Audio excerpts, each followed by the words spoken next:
Hello, I'm Cameron Walker and you're watching GBN Royal, and Meghan Markle's new 8-part Netflix documentary series has just dropped.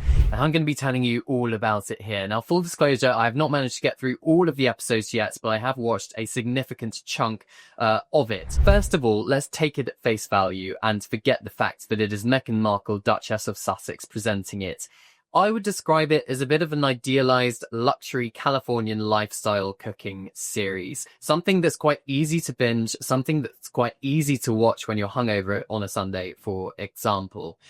However, because it's Meghan Markle, clearly we have all of these caveats. For example, would she have got this Netflix series and deal if she hadn't married into the royal family and hadn't been given this global platform by marrying Prince Harry and then, of course, the dramatic exit as a working member of the royal family to move to California? I think that's the first thing to point out. Also, I think a lot of people are going to point out the fact that she is giving a very idealized version of her life. And what I mean by that is she makes a fruit salad, but she goes one step further for her children. She makes it into this massive rainbow shape, which I think a lot of mothers would argue we don't have time to do that in the morning as we're trying to get the children off to school. Meghan does make the point that she has to be very fast-paced in the morning in order to get Prince Archie and Princess Lilibet to nursery and school, but I think perhaps that's going to grate with some people. A shocking claim, though, in episode 2, when her friend Mindy Kaling, a fellow actress, calls her Meghan Markle, and Meghan says, "I'm no longer Meghan Markle. My surname is Sussex. It's a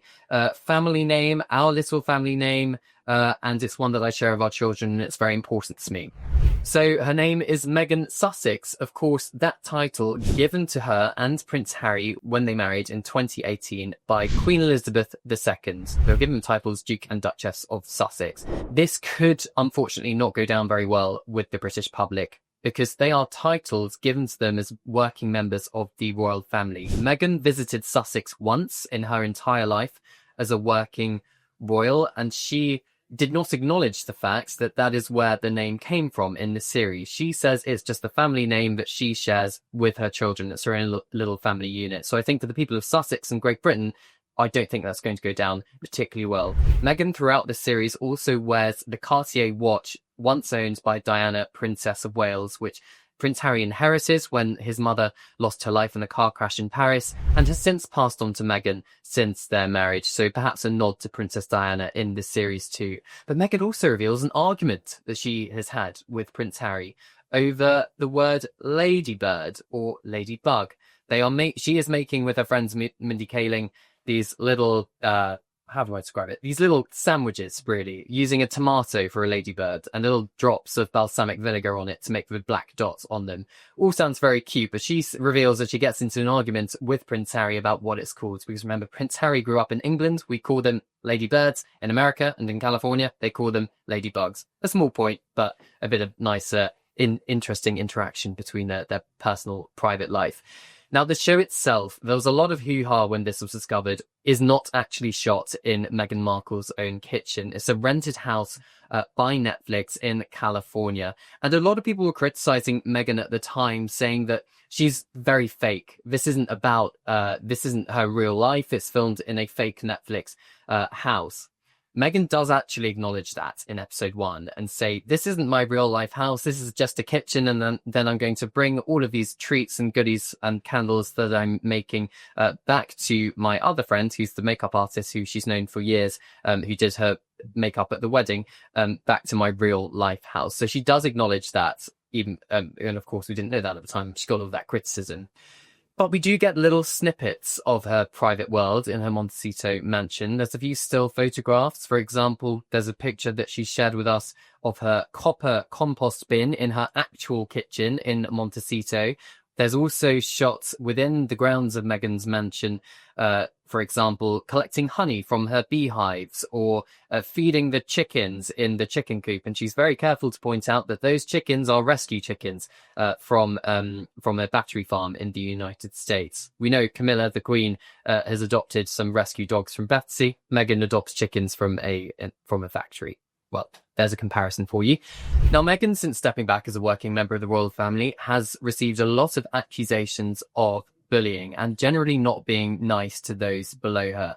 Meghan and her lawyers have always denied those allegations, but she kind of, I think, subtly addresses that within this series. Two instances. In episode 1, her friend Daniel Martin, the makeup artist, cuts his hand with a knife accidentally. And Meghan comes to the rescue because she gets out the first aid kit, she stems the blood, and she puts a plaster on her hand. Very loving, very caring.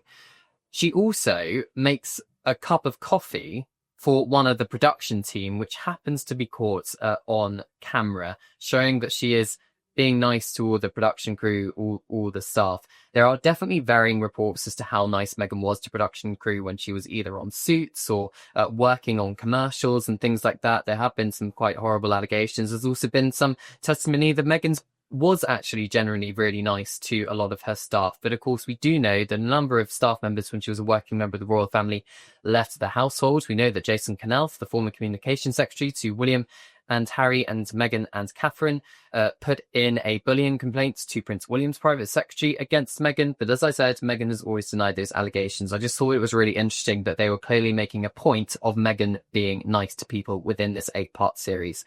And then we come to the final episode, and Prince Harry appears at this party she's throwing for some friends and her family. And they kiss, they look very loving, they look very happy. Harry looks genuinely proud of his wife, and perhaps so he should be in that instance, because she does present this. I would love to be at this party, to be honest. It looks exquisite. The food is so well presented. It looks incredibly tasty. There's lots of drinks flowing in this magnificent Californian garden.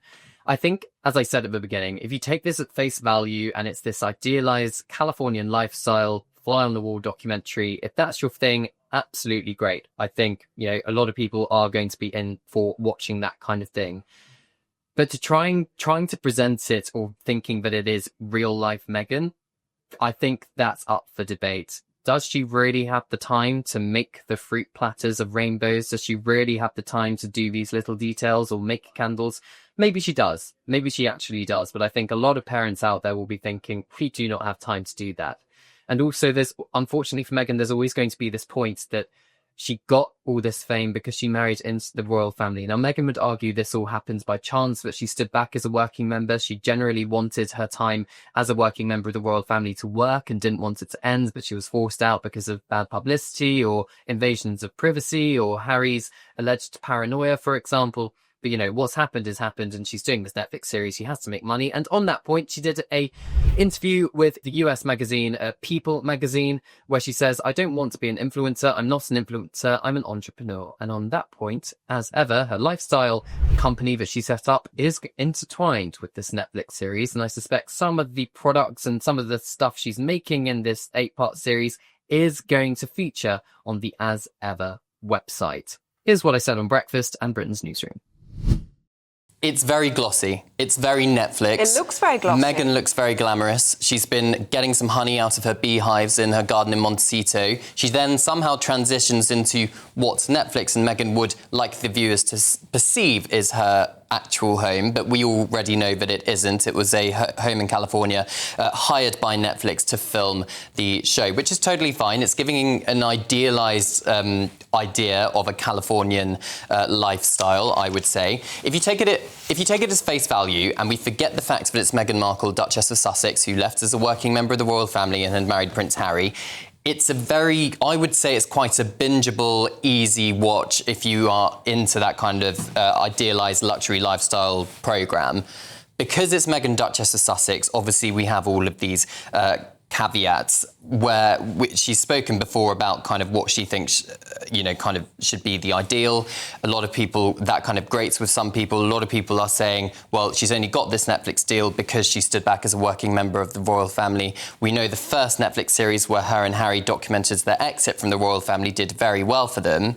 But there are other Netflix projects, Harry's Invictus one, for example. There was also one about female leaders as well. That didn't do particularly well. So it'll be interesting to see how this one, where it is kind of a fly on the wall of what Meghan would like people to see as her life, does. And of course, the TIG did very well for her before she met Prince Harry, this online lifestyle blog. Well, this is an interesting move for her, isn't it? And it's a risk, really, isn't it, Cameron? Because she did do the TIG in 2014, didn't she? And it was a really successful lifestyle blog. It's almost as if she wants to go back to that Meghan And can she, do you think, after everything that's gone between with the royal family? Well, that's exactly right. She gave an interview to People magazine overnight where she says she wants to be an entrepreneur, not an influencer. And as you said, the TIG did very well. She's just recently relaunched her lifestyle brand. Used to be called American Riviera Orchard, but that ran into lots of problems. Now it's called As Ever, which has run into its own set of problems. But Meghan's been teasing the idea that this lifestyle programme is going to somehow be kind of woven into her lifestyle brand, so, you know, the two can kind of match up. So we'll see how much money it makes Meghan.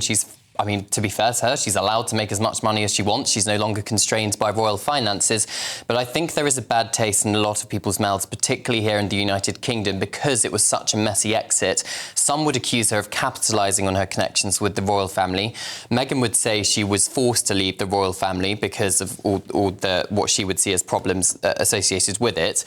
So we'll just have to wait and see how this Netflix series does. But I suspect if this series doesn't do well, I think this could be the last chance saloon in terms of their Netflix deal, because it is up for renewal later this year, and only one of the series really has rated particularly well, and that was their first one, talking about their connections with the royal family. Yeah, and you can understand why that did so well, because of what they were talking about. Will we get a glimpse of Prince Harry in this series? We do. In the final episode, I'm told, Prince Harry appears at this kind of garden party that Meghan throws with a load of her Hollywood friends, but it's very fleeting. This is very much Meghan's project, and I think Harry was quite keen for it to be Meghan's project. Meghan posted on her Instagram story overnight a bouquet of flowers with little notes written by her children and Prince Harry saying they're very proud of her as well. So we'll see.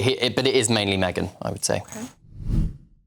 Thank you so much for watching. This has been Cameron Walker for GBM Royal. Let us know what you think of Meghan's new series in the comments, and don't forget to like and subscribe.